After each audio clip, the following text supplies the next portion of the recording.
गोष्ट या सिनेमात अशी आहे की यूथ आहे आणि यूथमुळे कसं की यूथ पूर्ण जनरेशन हे होत आहे आणि ऑफकोर्स अभि, प्रार्थना, एव्हीजी, झेंडा, मोरिया ते जय महाराष्ट्र ढाबा बठिंडापर्यंत पूर्ण प्रवास इतका सुंदर आहे आणि एक फिल्ममध्ये असं की फील गुड फॅक्टर आहे आणि सर्वात मला म्हणजे सांगायचं की म्युझिक, निलेशचं म्युझिक अप्रतिम, जान्हवी, स्वप्नील सगळ्यांनी खूप खूप छान काम केलं आहे. तर इंटरवलपर्यंत खूप मजा येते.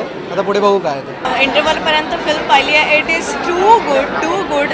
उत्तम लोकेशन्स आणि राहुल दादा इज क्वाईट गुड. म्हणजे कॅमेरामन आणि ॲज अ डिरेक्टर म्हणून ऑब्व्हियसली अवधूत दादा पण खूप छान, खूप आर्टिस्ट लोकांनी खूप छान काम केलं आहे आणि मजा येते. It's love story. पंजाबी इतका छान टोन पकडला आहे. आर्टिस्ट लोकांची मेहनत दिसून येते आहे फिल्ममध्ये.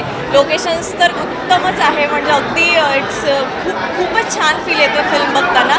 इंटरवलपर्यंतची एक्साइटमेंट जी आहे आता पुढे ती पुन्हा अशीच कॅरी ऑन करून आता बघूया की फिल्म कशी आहे. बट आय होप सो चांगली असेल.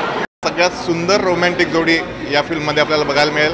मला असं वाटतं की सगळे कॉलेजियन्सचा हा सगळ्यात लाडका चित्रपट होईल आणि अवधूतचं खरोखर कौतुक करावं तेवढं थोडं आहे की मला तर वाटतं की दिलवाले दुल्हनिया अवधूतनी मराठीत आणलं आहे. झेंडा मोरिया बघितल्यानंतर अवधूत गुप्ते एक वास्तववादी किंवा ज्वलंतशील असे विषय घेऊन चित्रपट बनवतो.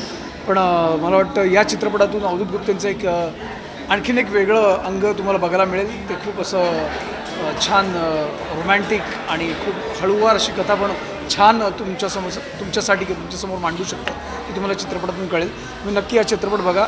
मला उत्तम गाणी, उत्तम टेकिंग, राहुल जाधव अर्थात हे जे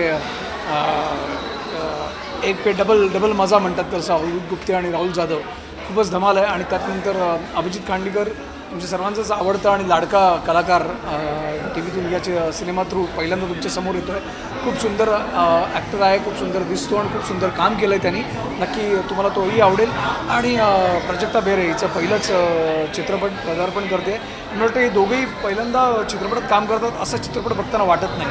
खूप छान कामं केली आहेत आणि सुंदर सिनेमा नक्की बघा.